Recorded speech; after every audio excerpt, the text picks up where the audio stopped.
ka'ee waa dubbadhanii suumdinnaan na didee garaana nyaatee godaannis ni gaaficha dirree qabsoon saadhaa'u gidduu seenee falmatee du'a harkaan baafatee maafan dhoksa dhugicha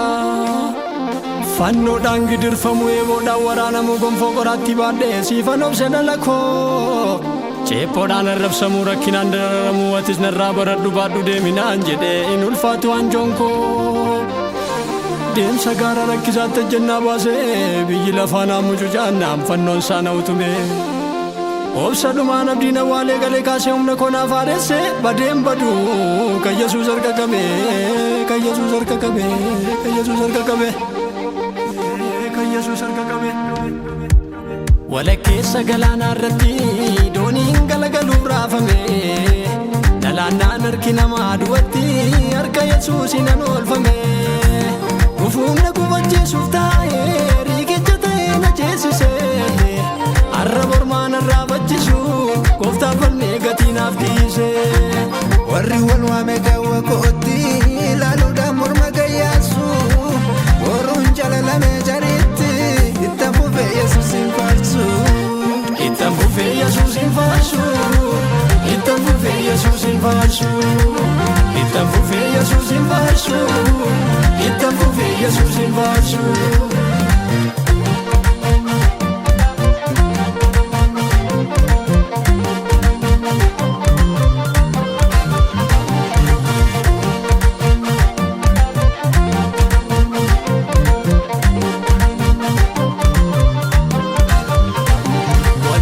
ka'uun baay'atee dameen jirmaa fi hidha tokkicha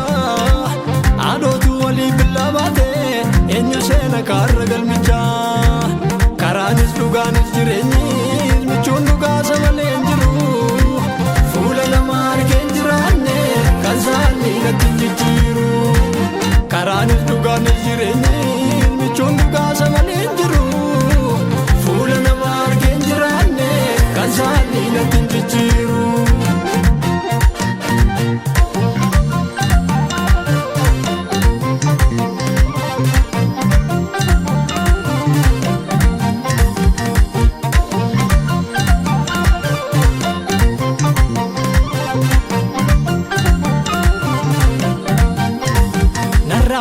karaa cabsanaanii firrii gaafa muddamoo kooti Yesuus tarkana qabnaan malee bolli du'aa silaa kan kooti fagootti laalee isa naadu gugaa garaa gootii dhoksaatti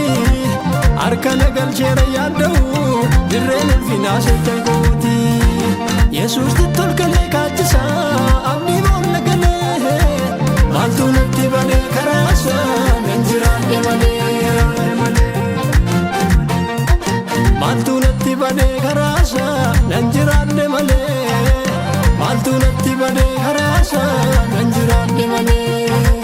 maaltu natti badee karaasa nan jiraadhe malee maaltu natti badee karaasa nan jiraadhe malee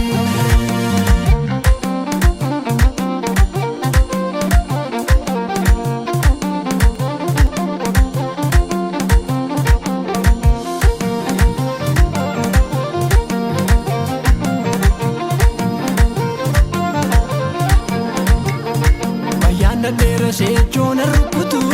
lolaan gudeel shabaatu naan jedheera gooftaatu coreedhisi galaanniyyuu si nyaatu tulloomiyyuu dadhabee kosinaadhu yoo birri kattaa galaa natti argama biyyi koo hin dhaabadhu galmi mana galgalaa waan aduu gadiif dhaabbee yaadan kuusu cabseen darba danqicha ormi baduu koo eegnaan xiiqeffate Yesuus naaf ijaare liqicha lafa tafuuf laafee kaayonnisu garaa hiree koorraan bandeessu